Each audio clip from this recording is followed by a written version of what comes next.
கர்த்தருடைய பரிசுத்த நாமத்துக்கு ஸ்தோத்திரமும் கனமும் மகிமையும் உண்டாவதாக. மறுபடியும் உங்களை இந்த காணொளியின் மூலமாய் பார்க்கிறது மிகுந்த சந்தோஷமா இருக்கிறது. கர்த்தர் தாமே உங்களை இன்னும் அதிகமாக ஆசீர்வதிப்பாராக. ஸ்தோத்திரம். கர்த்தர் அற்புதங்களை செய்கிறவர். பிரியமான தேவஜனமே, லூக்கா 13வது அதிகாரம் 11வது வசனத்திலிருந்து பார்க்கும்போது 18 வருஷமாய் பலவீனப்படுத்தும் ஆவியை கொண்ட ஒரு ஸ்திரீ அங்க இருக்கிறார். அவ வாழ்க்கையில எவ்வளவும் நிமிரக்கூடாத ஒரு கூனியா இருந்தா. எப்படின்னா பாருங்க, 18 வருஷமா அவளை பலவீனப்படுத்துற ஒரு ஆவி. உங்களுடைய வாழ்க்கையில எத்தனை வருஷமா பலவீனமா இருக்கிறீங்க?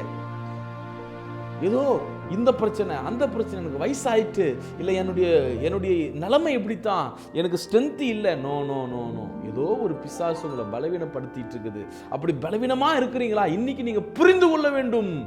எத்தனை வருடங்களாய் உங்களை பிசாசு பலவீனப்படுத்தி வைத்திருக்கிறான்னு நீங்க ஞானமுள்ள பிள்ளைகளாய் அதை தெரிந்து கொண்டு இயேசுவினிடத்துக்கு வரும்போது அவர் திரும்பி எப்படி தெரியுமா போனா, பலவீனத்தினின்று விடுதலையாக்கப்பட்டாய் என்று சொல்லி அவள் மேல ஆண்டவர் கையை வைக்கும் போது அவள் நிமிர்ந்து நின்று தேவனை மகிமைப்படுத்தினார். அப்படியானா ஆண்டவரிடத்தில் நீங்க வரும்போது பலவீனம் உள்ளவர்களாய் வரலாம், பலனே இல்லாதவர்களாக வரலாம். ஆனால் ஆண்டவர் உங்கள் மேலே கையை வச்சுட்டாருன்னா நீங்கள் திரும்ப ராஜா மாதிரி நடந்து போவீங்க.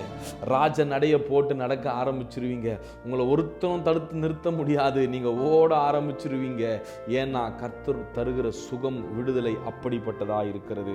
பிரியமான தேவஜனமே, எருசலேமுக்கு ஆண்டவராகிய இயேசு கிறிஸ்து பிரயாணம் பண்ணுகையில் லூக்கா 17 இப்படியாய் பார்க்கிறோம். 11வது வசனத்திலிருந்து அவர் சமாரியா கலிலேயா நாடுகள் வழியா நடந்து போயிட்டு இருக்கும்போது ஒரு கிராமத்துக்குள்ள போகும்போது குஷ்டரோகம் உள்ள மனுஷர் 10 பேர் அவருக்கு எதிராக வந்து தூரத்துல நின்று அவங்கள பார்த்து ஸ்தோத்திரம் சொல்றாரு.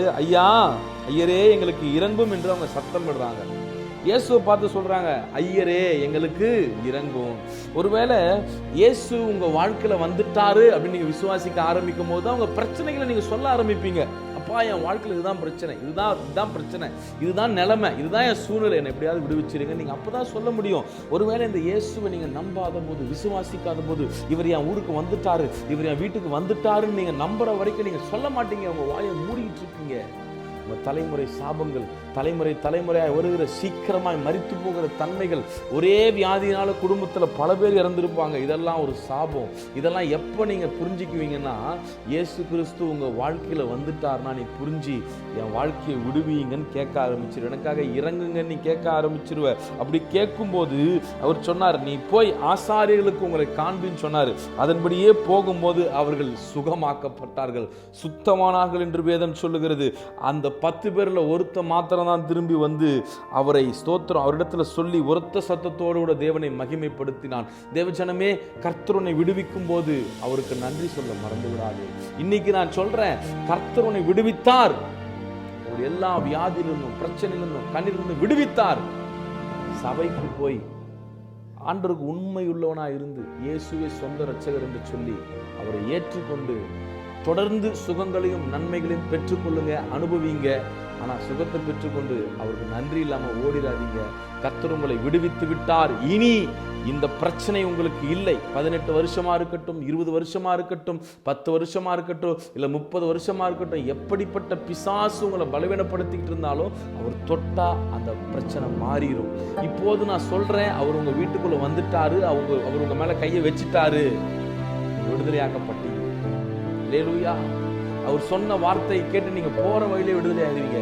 இப்ப இந்த வீடியோவை பார்த்துட்டு நீங்க போயிட்டு இருக்கிறீங்கன்னா நீங்க போற வழியில விடுதலை ஆயிருவீங்க.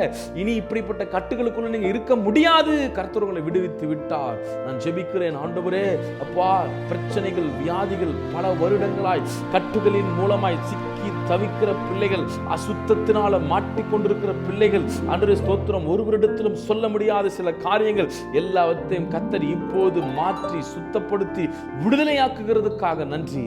கர்த்தர் ஆண்டவரே இந்த வீடியோவை பார்த்து கொண்டிருக்கிற பிள்ளைகளை தொட்டு சுகமாக்குகிறதுக்காக நன்றி. கர்த்தர் பெரிய காரியங்களை செய்யுங்க. இயேசுவின் மூலம் ஜெபங்களும் ஜீவனுள்ள நல்ல தகப்பனே, ஆமென்.